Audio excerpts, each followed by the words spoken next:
அனைவருக்கும் வணக்கம். சற்று முன் வெளியான முக்கிய அறிவிப்படி கேஸ் சிலிண்டர் வைத்திருக்கும் அனைவரும் கவனத்தில் கொள்ளக்கூடிய மிக மிக முக்கியமான அறிவிப்பை மத்திய அரசு வெளியிட்டுள்ளது. இதுல என்னென்ன அறிவிப்புகள் வெளியாகியுள்ளன என்பதை பற்றி விரிவாக நம்ம வீடியோல பார்க்கிறோம். வீடியோவை கடைசி வரைக்கும் ஸ்கிப் பண்ணாம பாருங்க. வீடியோக்குள்ள போறதுக்கு முன்னாடி இந்த வீடியோக்கு லைக் பட்டனை பிரஸ் பண்ணிக்கோங்க. வாங்க வீடியோக்குள்ள போகலாம். கேஸ் சிலிண்டர் உள்ளவர்கள் அனைவரும் கவனத்தில் கொள்ளக்கூடிய மிக மிக முக்கியமான அறிவிப்புகள் வெளியாகி உள்ளன. அதன்படி மே 1 முதல் புதிய மாற்றங்கள் கொண்டு வரப்பட உள்ளன. வளைகுடா நாடுகளில் போர் தாக்குதல்கள் நின்று விட்டாலும் கூட இன்னும் அங்கு போர் முழுமையாக முடிவுக்கு வரவில்லை. இதனால் உலகெங்கும் குறிப்பாக தெற்கு ஆசிய நாடுகள் கடுமையாக பாதிக்கப்பட்டுள்ளது.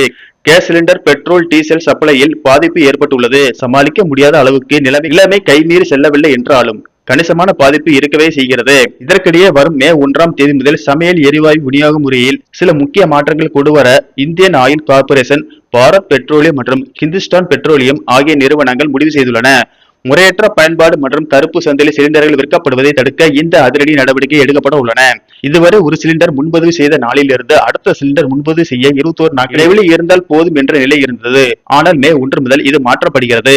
நகர்ப்புறங்களில் 21 நாட்களுக்கு பதிலாக 25 நாட்கள் இடைவெளி கட்டாயமாக்கப்பட்டுள்ளது. அதே போல கிராமப்புறங்களில் இந்த இடைவெளி 45 நாட்களாக அதிகரிக்கப்பட்டுள்ளது. இந்த கால இடைவெளிக்கு முன்பாக நீங்கள் சிலிண்டர் புக் செய்ய முயன்றால் சிஸ்டம் தானாகவே அதை தடுத்துவிடும். அதாவது இந்த இடைவெளிக்கு முன்பு உங்களால் சிலிண்டரை புக் செய்ய முடியாது. இனி டிஏசி எனப்படும் delivery authentication code கட்டாயமாக்கப்படுகிறது.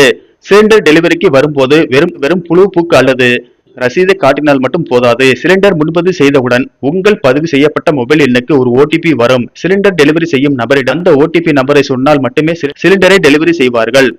Pradhan Mantri Ujjwala Yojana திட்டத்தின் கீழ் சிலிண்டர் வாங்குபவர்கள் அனைவரும் ஆதார் அடிப்படையான பயோமெட்ரிக் அங்கீகாரத்தை முடித்திருப்பது கட்டாயம். இதுவரை EKYC செய்யாதவர்கள் உடனடியாக அதனை முடிக்க வேண்டும் என்றும் அறிவிக்கப்பட்டுள்ளது.